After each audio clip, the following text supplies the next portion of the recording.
Mas a gente não pode voltar lá no passado e também não podemos conhecer o futuro. Esse é o tempo Cronos. O tempo de Deus, ele é um tempo diferente do nosso tempo. Ele é um tempo conhecido como tempo Kairos.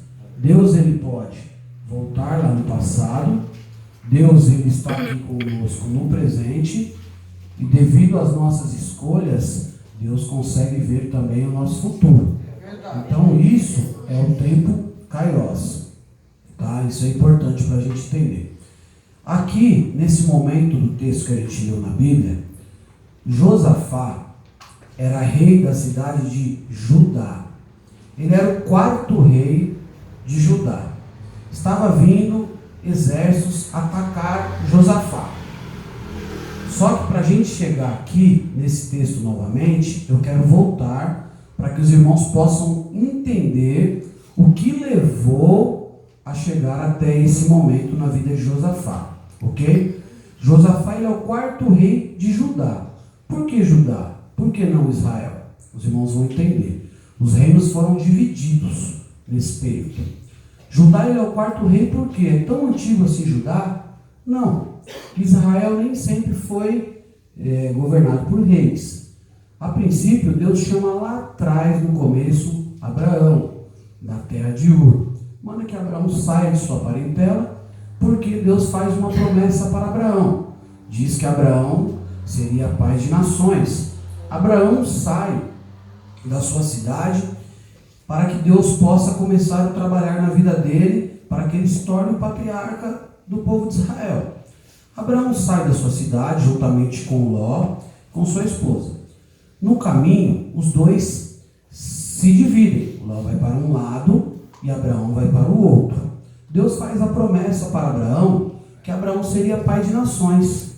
Só que as promessas de Deus, muitas das vezes, elas não são no tempo Cronos. Elas vêm no tempo Kairos. Então, quando Deus ele faz uma promessa para Abraão, que Abraão seria pai de nações, muitas das vezes Abraão pode ter até duvidado dessa promessa, porque Abraão estava envelhecendo e ele não tinha um filho com sua esposa ainda. Sua esposa não engravidava. Como ele seria pai de nações sem ser pai, primeiramente, de um filho com sua esposa? Ele teve Ismael, que não foi com sua esposa. Já na velhice de Abraão, Deus lhe concede o filho da promessa, que é Isaac. Tá? Aí, através da vida de Isaac, Isaac tem seus filhos, casa e tem seus filhos, Esaú e Jacó. Esaú e Jacó são os dois filhos de Isaac. Abraão já não era mais vivo, mas a promessa ainda estava valendo no tempo Kairos. Ele não era mais vivo aqui, mas no céu a promessa ainda está se cumprindo na vida dele. Então nasce Esaú e Jacó. Jacó rouba a bênção de Esaú, recebe a bênção de Isaac. Com isso ele arruma um conflito com seu irmão Esaú e ele é mandado embora de suas terras também. E ele vai para a terra de seu tio Labão. Lá ele se casa. Prestem bastante atenção para entender, tá? Lá ele se casa com a filha mais velha de Labão. Ele não amava ela. A promessa de Labão era que ele se casaria com uma filha mais nova. Ele trabalhou durante 7 anos e casou com a primeira filha. A mais velha teve que casar primeiro. Trabalhou mais 7, casou com a segunda filha, que era a que ele amava. Nesse meio termo, nesse caminho, ele teve alguns filhos. Um desses filhos foi José. José, ele foi o filho de Jacó com a esposa que ele amava, com a mulher que ele queria se casar desde o início. Os irmãos de José sentem inveja dele por ele ser o filho da esposa que o pai amava, o filho que o pai esperava com a mulher que ele queria tanto. Vendem José para o Egito. Isso aí é até chegar em Josafá, para vocês entenderem o quão importante é o tempo de Deus, quanto Deus trabalha desde lá de trás, para as situações que já estão acontecendo hoje. Então, o que aconteceu? José foi vendido para o Egito. O povo começa a passar necessidade, os irmãos de José, e eles vão parar no Egito. Chegando no Egito, José é honrado por Deus, se torna governador do Egito, e assim ele recebe seus irmãos lá. Começa a cuidar dos seus irmãos. Os parentes, os filhos de Jacó, os de José, os irmãos de José, começam a se multiplicar no Egito. José morre, o povo fica lá durante muitos anos, centenas de anos, e vira um povo enorme. Vira escravo do Egito e fica lá preso no Egito durante muito tempo. Aí Deus levanta Moisés. Moisés vem, tira o povo do Egito, atravessa o mar, caminha durante muitos anos com o povo pelo deserto. E aí Moisés morre. Deus levanta Josué. Josué ele é encarregado de levar o povo até a cidade de Canaã, que é o território de Israel. Josué leva o povo até lá, vence várias batalhas. Algumas Deus não deixa eles pelejarem, eles se desviam de alguns adversários, porque Deus tem um plano lá na frente. E eles chegam até o território de Israel. Nesse caminho, Josué ele divide o povo em 12 tribos. O povo é dividido em 12 tribos. Existiam algumas famílias que tinham mais poder, que eram melhores em alguma coisa naquele tempo, e essas famílias foram divididas em tribos. E o povo se assenta em Israel, com uma multidão, nações, uma nação que foi prometida para Abraão lá atrás. Quando o povo chega até a cidade de Israel, até o país de Israel, o povo se assenta e começa a ter alguns conflitos. O povo está grande demais, não dá só para um líder resolver todos esses conflitos. E aí é instituído os juízes. Chega o tempo dos juízes. Esses juízes, eles vão ficar durante centenas de anos, cuidando do povo, decidindo as situações. Um desses juízes, mais para o fim do tempo dos juízes, é Samuel, o profeta Samuel. Ele é um dos juízes. Só que esses juízes, eles também não estão mais conseguindo doutrinar e cuidar do povo.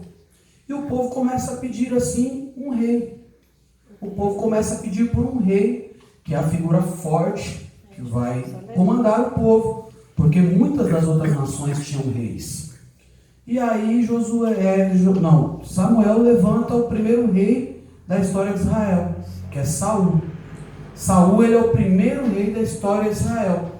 Só que Saul ele foi levantado quando o povo de Israel pediu o rei. Então Samuel acabou escolhendo aos olhos do povo.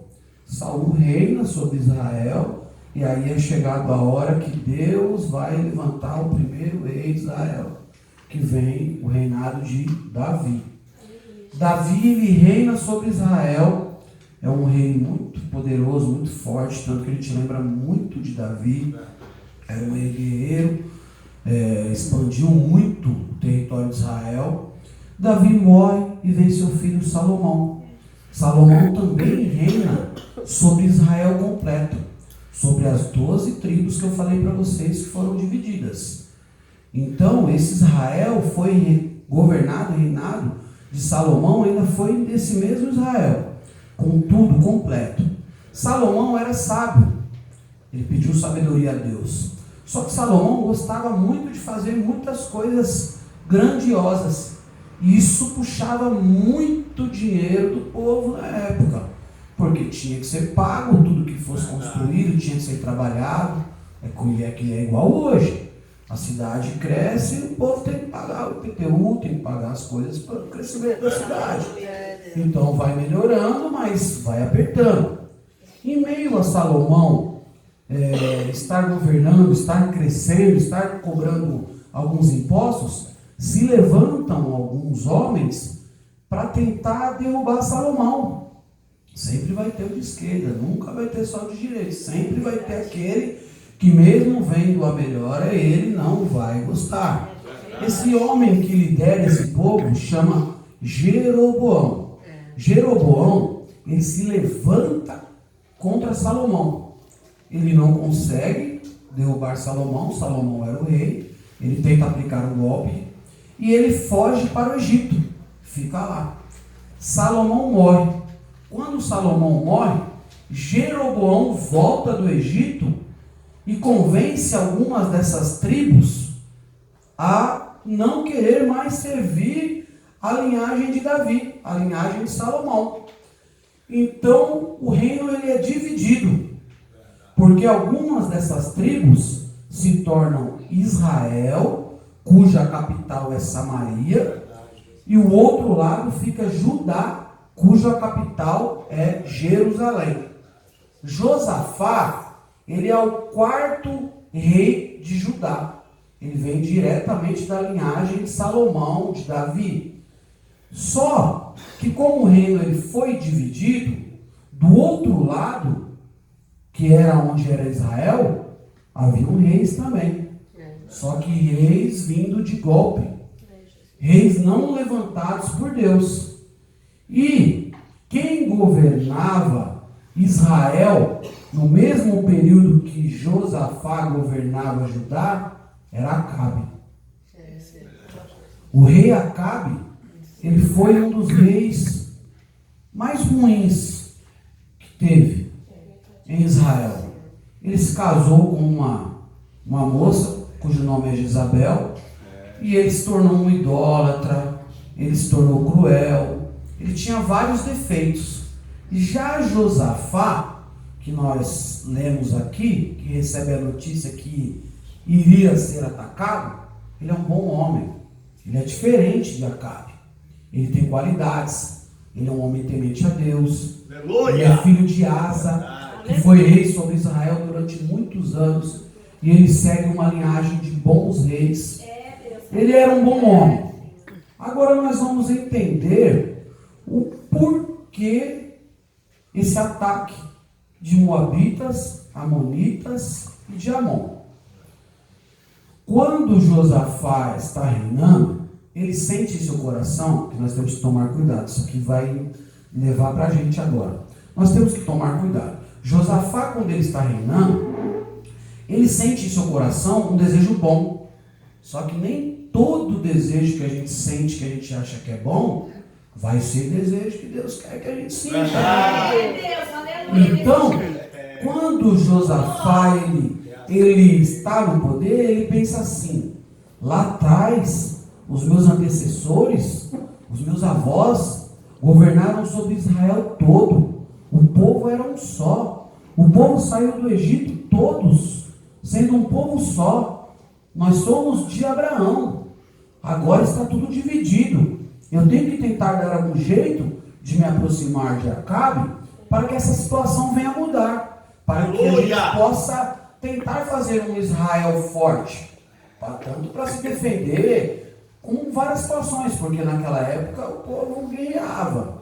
Se o povo visse que você tinha fraqueza, eles vinham e tomavam toda a sua terra. E pronto, não tinha para onde correr. Então Josafá se aproxima de Acabe. Péssima companhia. Não era para estar perto de Acabe. Às vezes a gente pensa assim: nós somos crentes, somos pessoas boas, nós temos um desejo bom. E Deus está falando: calma, calma, calma. E você fala assim: eu tenho que ganhar aquela pessoa, eu sou evangélico, eu sou crente. E aquela pessoa ali, ela está no mundo e eu vou fazer a diferença. E às vezes, se você não tomar cuidado, aquela pessoa vai acabar te atrapalhando. Porque na hora certa que Deus vai fazer a obra na vida dela. Não vai ser porque você acredita que você vai lá e vai mudar a situação. Então Josafá começa a conversar com Acabe, a ter reuniões com Acabe. E aí, uma certa feita, Acabe chega em Josafá e fala o seguinte: Josafá, vamos unir os exércitos e vamos atacar Ramote Gileade.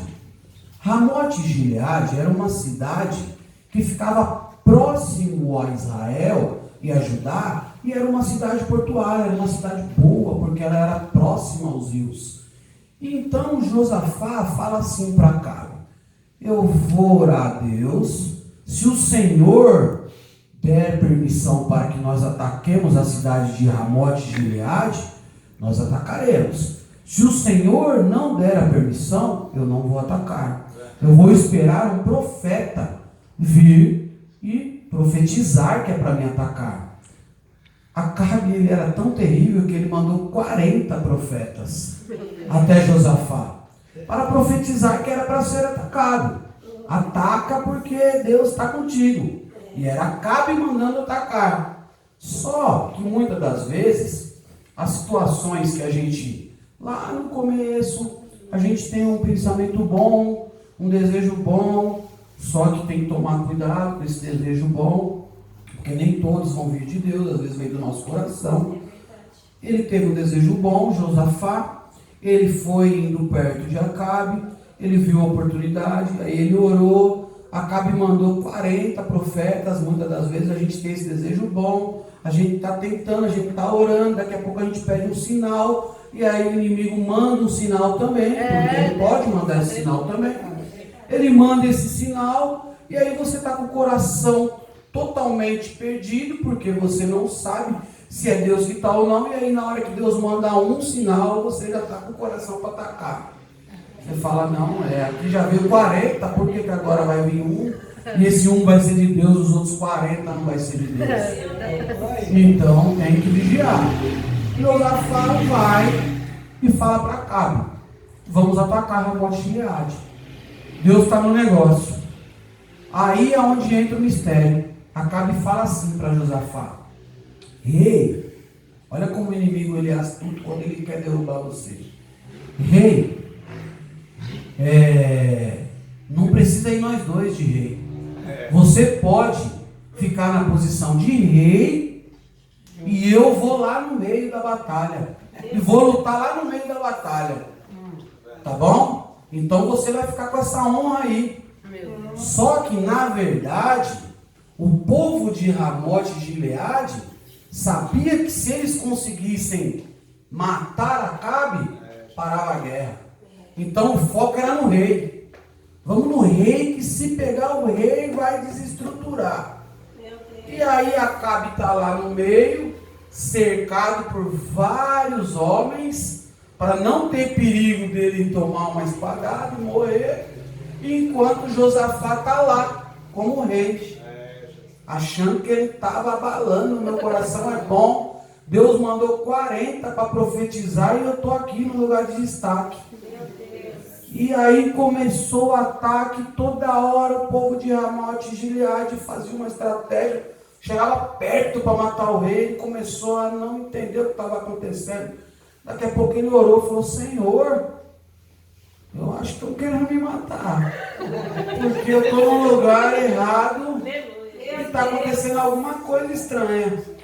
O povo de Judá percebe o que está acontecendo e retira o rei. E Acabe, aí a misericórdia, só que no meio dessa daí, às vezes tem alguns que não conseguem chegar até o que aconteceu aí. Josafá sai, Deus tira ele do meio, e Acabe toma uma flechada. Por quê? As espadas não chegavam até ele. Ele estava cercado no meio da batalha por vários homens. Como que um soldado vai chegar no meio daquele monte de homens para tentar passar por ele?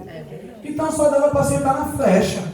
Só que Deus é Deus. Se não dá na espada, se ele está armando para pegar o rei, os caras acertam ele de flecha lá embaixo.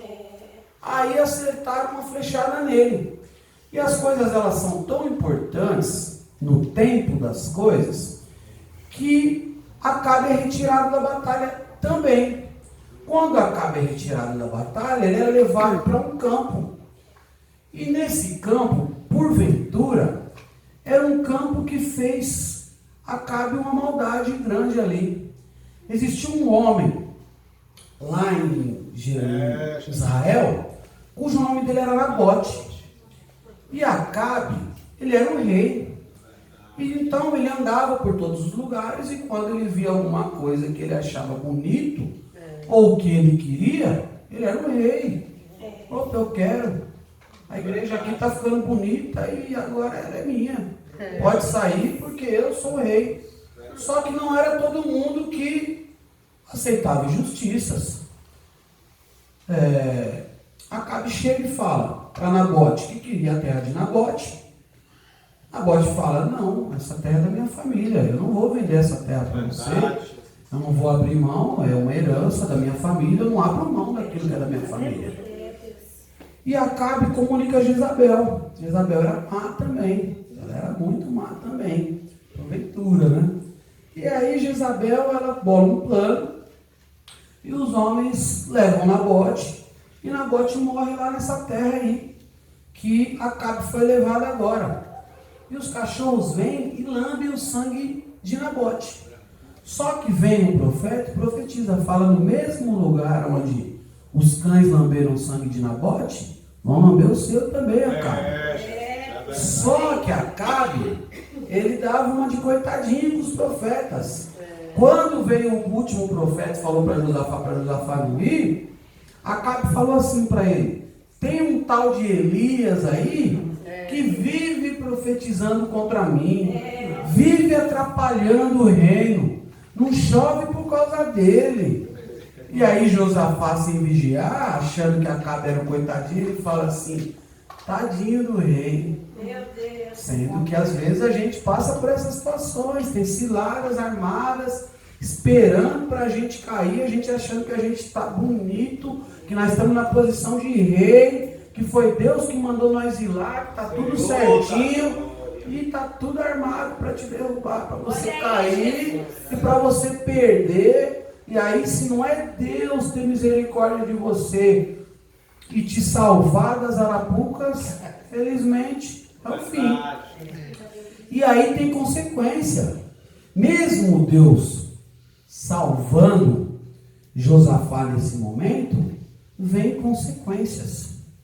Esse momento que nós lemos aqui, que diz: e sucedeu que depois disso, os filhos de Moabe e os filhos de Amon, e com eles alguns outros dos amonitas, vieram a peleja contra Josafá. O que acontece? Amon e Moabe estavam do outro lado de Jerusalém e de Israel. A cidade de Ramote de Gileade, que era a cidade de Gade, estava do outro lado. Quando os dois reis se unem para atacar Ramote de Gileade, Moabe e Amon já começam a se preparar. Porque pensa assim: se os dois já se uniram para ir lá e derrubar Ramote de Gileade, o que custa depois que eles vencerem lá, se fossem para ter vencido, mas teve um efeito colateral, que Acabe morreu? Se eles tivessem vencido, o que custava para eles se voltarem e atacarem Moabe e Amon? E Moabe e Amon eram povos ruins, eles eram maus.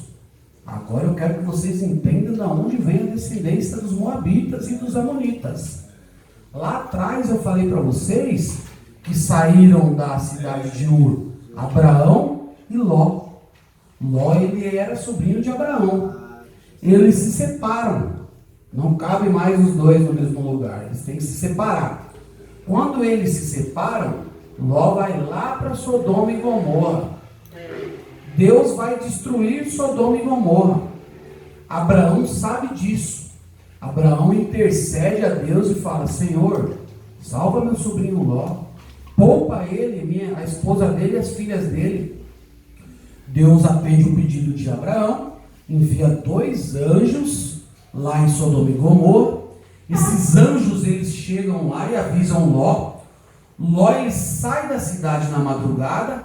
A única ordem era para que não fosse olhado para trás. A esposa de Ló olha para trás. Quando ela olha para trás, automaticamente ela é petrificada. Ló segue com suas filhas e vai parar numa caverna. Quando Ló chega nessa caverna, as suas 2 filhas começam a pensar o seguinte: isso naquela época era importantíssimo. Espera aí, Ló não tem filho homem nenhum. Ele não tem nenhum filho homem. Se Ló não tiver um filho homem, vai acabar a nossa família. Não vai existir mais a linhagem. A linhagem, ela vinha do homem. Então, essas 2 filhas, elas têm um plano. Elas embebedam seu pai Ló e fazem incesto com ele. Aí desse incesto nasce Moabe, que é pai dos Moabitas, e nasce Ben-Ami, que é pai dos Amonitas, não dos Amon. Nasce esses filhos aí. que são os pais desses que vão atacar Josafá agora, depois de 1000 e poucos anos lá na frente.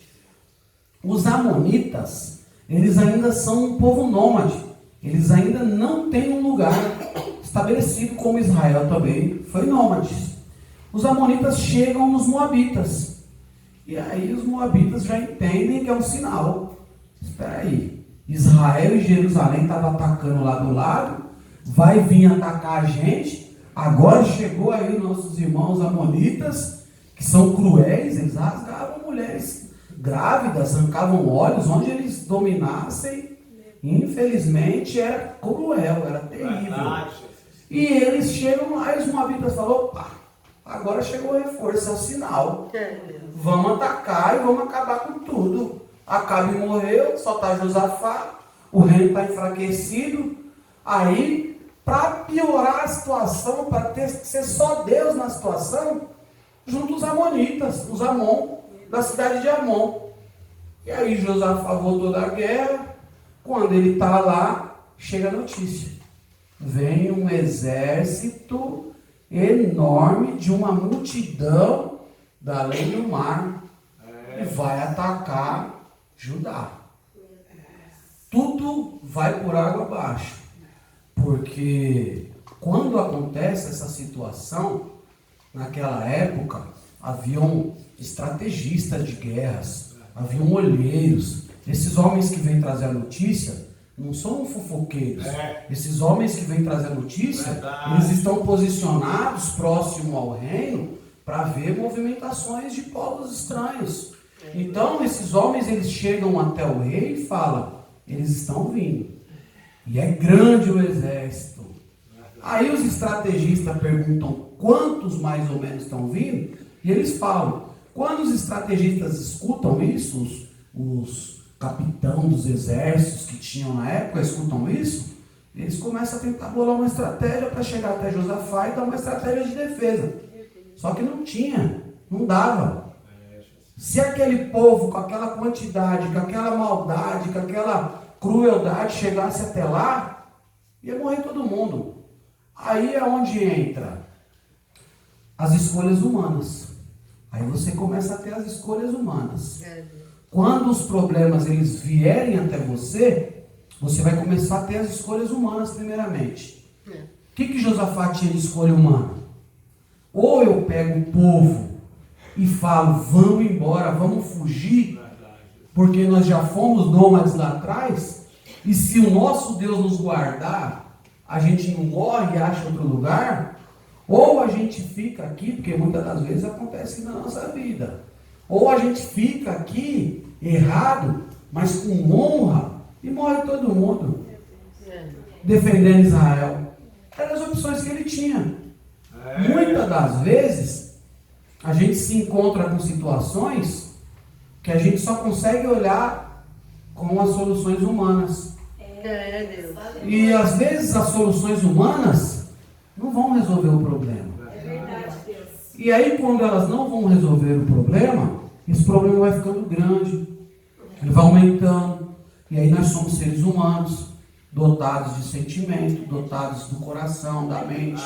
E aí aquela coisinha começa a tribular você. Imagina Josafá, quando ele está lá, e ele sabe que vai morrer todo mundo. Se ficar ou se for embora, pode morrer também. Se ficar, o bicho pega, se correr, o bicho come. Era essas situações que ele tinha para escolher naquele momento. E muitas das vezes a gente só olha dessa forma e pensa que essa é a única situação que tem para a gente. E eu rodei, voltei, expliquei tudo isso para chegar até uma parte do texto que eu deixei para ler agora, que é o principal dessa mensagem. Quando tudo isso acontece, Josafá no versículo 3 acontece o seguinte: então Josafá temeu e pôs-se a buscar o Senhor, e apregoou o jejum em todo o Judá, e Judá se ajuntou para pedir socorro ao Senhor. Também de todas as cidades de Judá vieram para buscarem o Senhor. E pôs-se Josafá em pé na congregação de Judá. Aí já estava todo mundo junto. Já estava todo mundo junto, já tinha vindo todo mundo para lá. Já não tinha mais o que fazer, ou se defendia ou orava. E Judá se juntou para pedir socorro. E pôs Josafá em pé na congregação de Judá e de Jerusalém, na casa do Senhor, diante do pátio novo. Aí é onde entra a oração. Aleluia, glória. Na hora que tudo tiver difícil, não tiver mais a saída.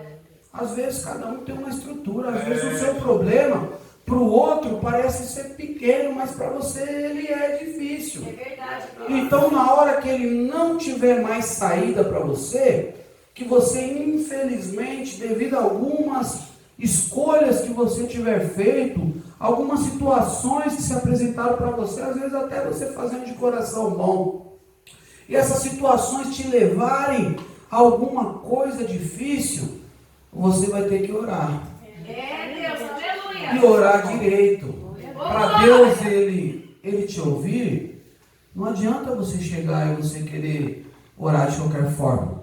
Aleluia. E Josafá, ele era um homem bom. Eu falei para vocês no começo que ele era um bom rei. Ele era um bom homem.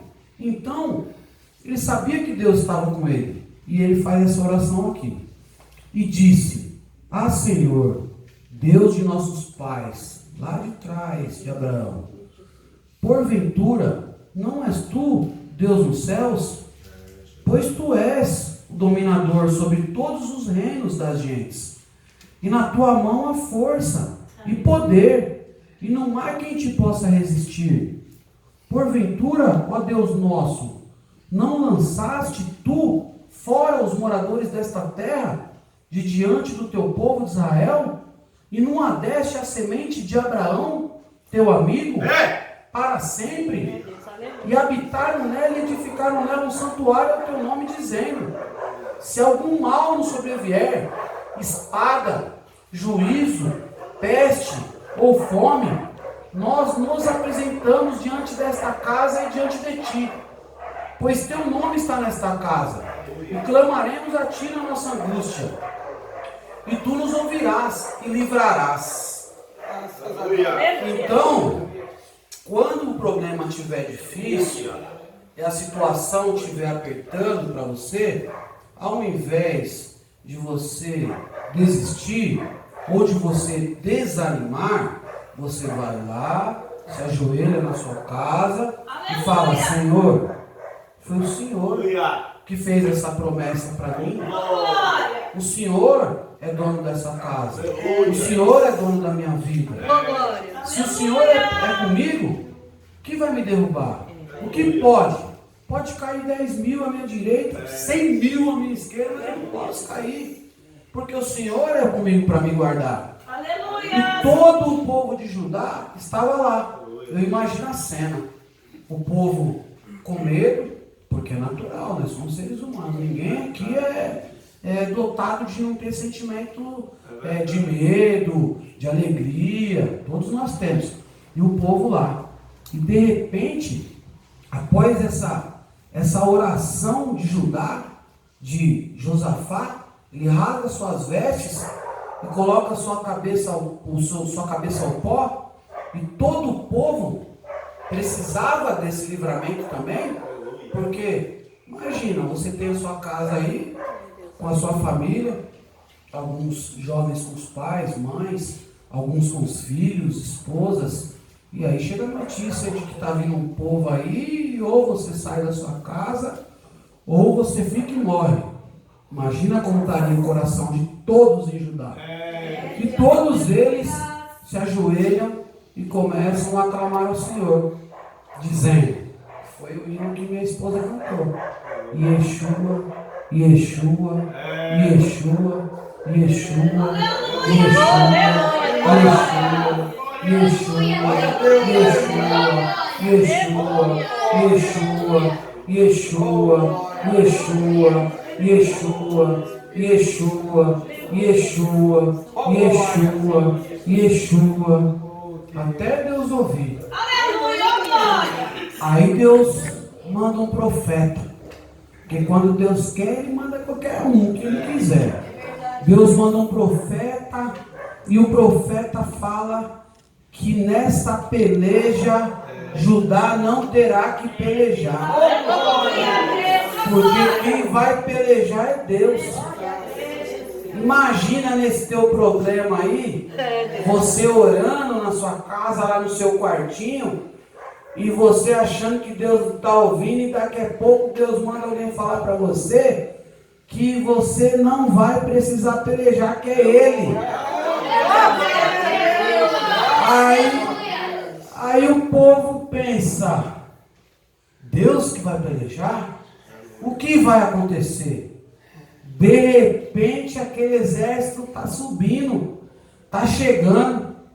E aí Deus faz um pelejar contra o outro. Tinha 3, já que tem 3, vocês mesmo fazem o serviço que vocês mesmo, mas lá vocês não chegam. Lá vocês não chegam porque eu que vou pelejar para vocês. Então, algumas situações na nossa vida vão nos levar a situações difíceis. Segredo na hora que estiver nas situações difíceis, oração. As promessas que a gente receber, elas não vão ser promessas somente no tempo Cromos. Nós vamos receber promessa no tempo Kairos. Vai ter promessa que você vai receber e você vai ficar falando, mas essa promessa aí não dá mais para receber ela. O tempo passou, só que ela está se cumprindo. Se ela não se cumprir em você, ela vai se cumprir no seu filho, no seu neto. Às vezes você não vai nem estar, e o tempo vai passar, e aquele seu neto vai chegar lá e vai falar, Deus fez uma promessa lá para o meu avô, lá para minha avó lá atrás, e ele não viu a promessa se cumpriu aqui, hoje. Porque Deus, ele não é homem para que não cumpra aquilo que ele prometeu. Então, quando Deus chama, ele chamou. Pode vir o Acabe, que é a má companhia. Pode vir os 40 profetas para tentar te enganar. Pode vir 3 exércitos, que o Senhor é conosco. Então, essa é a palavra que Deus colocou dentro do meu coração. Eu espero que os irmãos tenham aprendido um pouco sobre Josafá, sobre Acabe, sobre algumas situações. É sempre um prazer, tá, meu irmão? Me esforcei bastante, tá?